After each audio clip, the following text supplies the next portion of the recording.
রান্নাঘরের অবস্থাটা দেখো, মানে হয়তো তোমরা খারাপ বলবে, কিন্তু কিছু করার নেই। বন্ধুরা, তোমরা কেমন আছো? আশা করি ভালোই আছো। আর আমরাও ভালো আছি, কারণ আমরা চলে আসলাম রান্নার জোগাড়ে। দেখো, কাজ টাজ করে সেরে আমি রান্নার জোগাড়ে চলে এসেছি। আর আমার মেয়েও এসছে, কারণ হচ্ছে মেয়ে এই যে এখানে মশলা টশলাগুলো করছে। কারণ রসুন বাছতে অনেকটা টাইম লাগে, তাই রসুনটা মেয়েকে বললাম বেছে দিতে। আর আমি তো পেঁয়াজ কাটছিলাম। আর পেঁয়াজ কাটা মানে কত কষ্ট, মানে কান্না না পেলেও কান্না চলে আসে। তাই আমার দেখো, আমি কাটছি।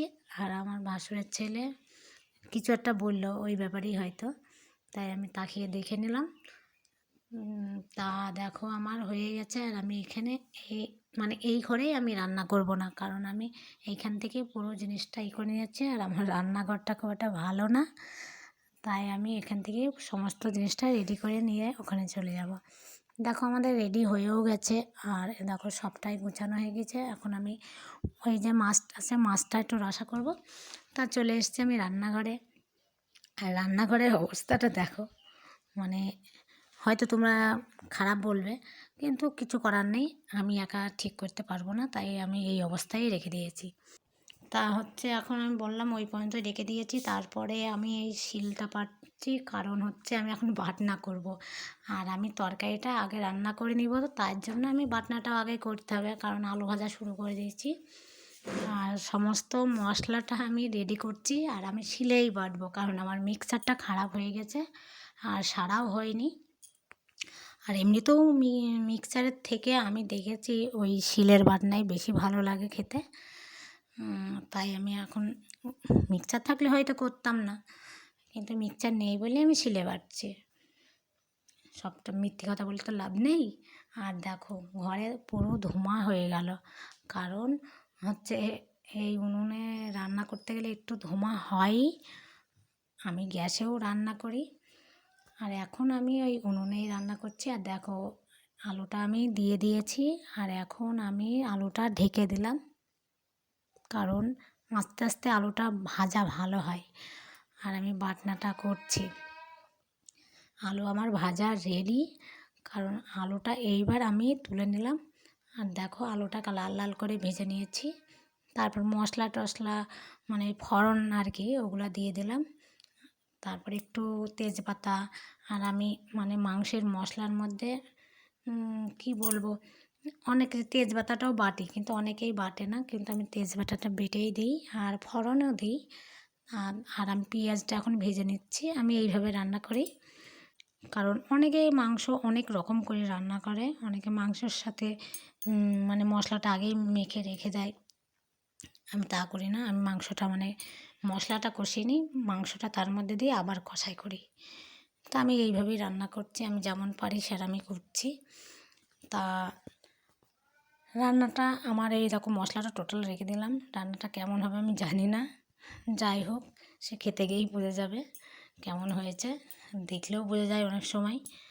তা দেখো, আমি এবারে মাংসটা তুলে নিচ্ছি। আর আমি কে কেমন খাই জানি না, আমি মাংসর মধ্যে আর কি মাংসর ছাল ছাড়িয়ে পরিষ্কার করে কিছুটা দিয়ে দিয়েছিলাম, কারণ ওটা আমার খুব ভালো লাগে, তেল তেল ভাব আসে, ওই জন্য ওটা করেছিলাম। আর এটা আমি মাছ করব, তার জন্য মাছের মশলাটা মাংসের মধ্যে দেবো না, কারণ এটা শুধু সাদা সর্ষে আর দুটো শুকনো লঙ্কা। তা আমি এটা শিলের ওপর নিয়ে নিলাম। আর মাংসটা একটু অনেকটা টাইম লাগে কষাই করতে, তাই মাংসটা কষাই হচ্ছে।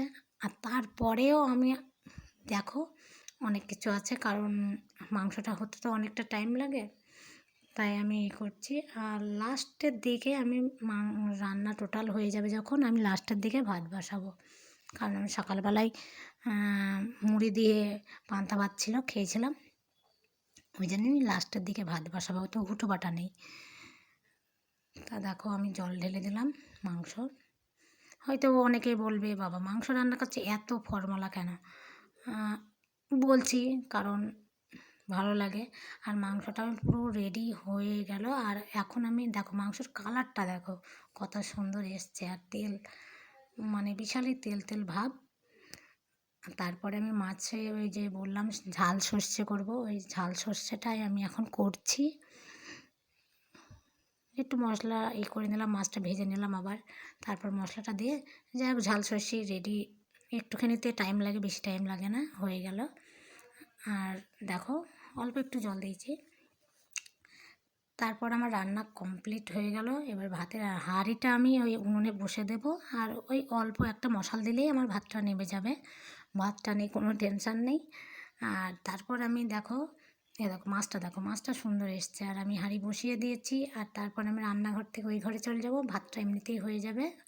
আর তারপর আমার খাওয়া দাওয়া তো আছেই, এক্ষুনি খাওয়া দাওয়ায় বসবো। তারপর আমার দাদার মেয়ে এসেছিলো, তাকেও দিয়ে দিলাম।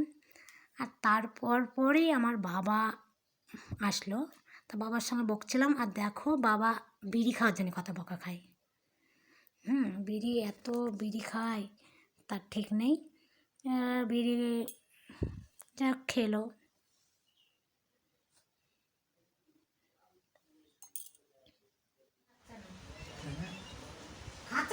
হসপিটালে ভর্তি ছিল আমার মতন, ওটাকে দিমানা করেছে আর খাচ্ছে না। তুমি একেবারে আরো বাড়াচ্ছ। বলছে লেখা ছিল সাইনবোর্ডে বিড়ি খেলে ফাইন, সেই ভয়ে আর খায়নি। বলছি কত দোকানে বলিস যেন বিড়ি দেওয়া হয় না, দেখলাম তুই জানিস ও তো নিজে নিজে করে খায়। ওই জন্য বললাম তো দুধ যা খায় এইসব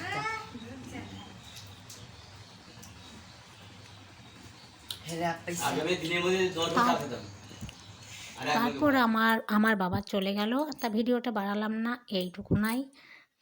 তা কেমন লাগলো, আশা করি ভালোই লাগলো। অবশ্যই লাইক করো।